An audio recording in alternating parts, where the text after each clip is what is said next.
May nagtanong sa akin, Sir, ask ko lang yung motor po namin, 5 months po ang balance namin. At hindi namin nahulugan sa loob ng 4 months. 28K na lang ang balance namin.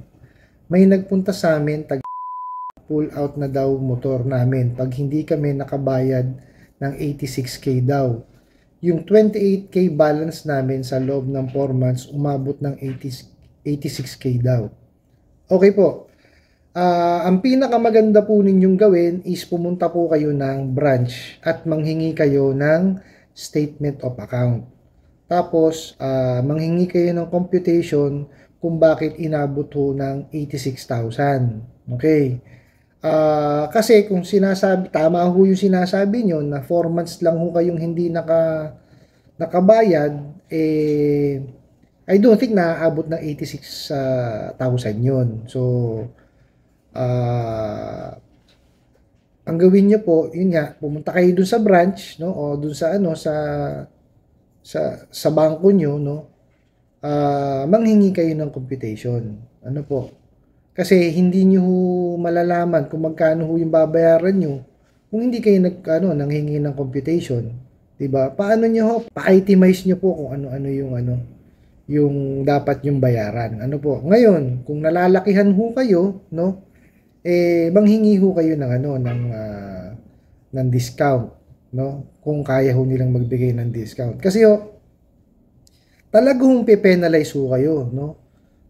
Kasi 4 months kayong hindi nakabayad eh. Actually, ganito po yung nangyayari kalimitan sa mga sa mga naguhulog ho ng motor, no? Na akala po nila porket malapit na matapos yung yung kanilang motor, no? Ilang buwan na lang, minsan nagkakaroon pa ng aberya dun sa mga ganung klase ng panahon, no? Hindi nahuhulugan. Wag ho ninyong pababayaan kasi ang kontrata ho niyan hanggang end eh. Hindi naman ho yan porket matatapos na kayo okay lang na lumibang kayo ng bayad. Hindi ho yung gano'n. Yung pinirmahan yung kontrata from day 1 hanggang dun sa dulo ho nung termino nyo. So, wag niyo hong paglibanan ng kasi madadagdagan mo talaga ang bayad ninyo. 'Di ba? Kasi yan ito lang ho yan eh. Namuhunan yang mga yan. Ano po? So, syempre, kailangan ho nilang kumita kahit papano. Magpe-penalize kasi natulog sa inyo yung pera eh. Magpe-penalize ho kayo talaga. So, pinakamagandang gawin nyo ho niyan, pumunta ho kayo dun sa branch, makipag-usap po kayo sa kanila ng maayos, no? Pa-compute nyo, no? Kung kaya ho nilang kumputin sa harapan nyo, well and good, no? Ngayon, kung talagang medyo malaki, bay manghingi ho kayo ng konting diskwento kanyo, babayaran nyo naman, no? Para matapos na ho, kasi biruin nyo, 5 buwan na lang, di po ba? 4 yung hindi nyo nabayaran.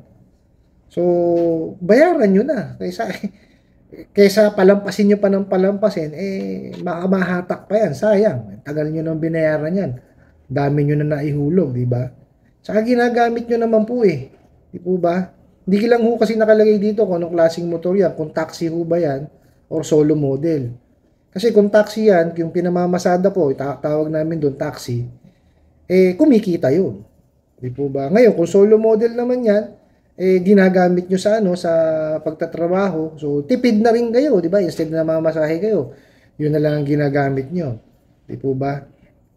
So, napapakinabangan pa rin. Di ba? So, bayaran nyo po, no? Nasa batas po natin yan. Pagka ng utang, kailangan pong bayaran. Di po ba? So, yun lang ho ang may papayo ko. Wala naman ho akong po pwedeng ipayo sa inyo. Kagaya ho na sinasabi ko sa inyo, ako po'y kolektor, maniningil po ako. No? So, ang lagi ko hong sinasabi, no, pag may utang, kailangan pong bayaran. Ano po? Tsaka, kung mangungutang po kayo, yung sapat lamang yung kayang bayaran. Kung ano po yung kaya nyong bayaran, yun lang po ang utangin. Ano po? Makiusap po kayo, papayag naman ho yan. Biruin nyo, 5 buwan na lang naman eh. Di po ba? Makiusap po kayo. Sabihin nyo sa kanila, kung may aberyang nangyari, sabihin nyo sa kanila. Hindi yung isa sa walang bahala nyo lang. Kasi obligasyon po yan. Kayo rin ho, mawawalan. Biruin nyo, 5 buwan na lang. Pababayaan nyo pa ba? Gawan nyo na ho ng paraan. No? Sa tingin ko naman, pag nakiusap kayo, pagbibigyan kayo niyan. Ano po? Patatapusin na sa inyo. Ano po, I hope nasagot ko po yung inyong katanungan, no? At kunin ko na po itong opportunity na to para magpasalamat po, no, sa lahat po ng nanonood, no, at sumusubaybay sa aking mga videos, no. Marami pong salamat sa inyong pag-like at pag-share at lalo na po sa inyong pag-comment, no. Napakalaking tulong po nito, no, para mapaayos ko pa po yung aking mga ina-upload na videos, no. At sana nga po mapanood din po ito ng iba po nating mga kababayan na nangangailangan po ng ng mga tips, no, kung paano maningil, kung paano yung tamang pagpapautang at kung paano po makaka-recover, no, sa mga mapang-abusong ola collectors ko, no. Ano po?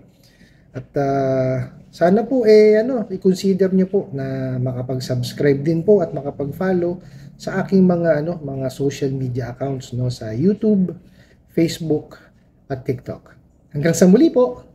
Yun lang.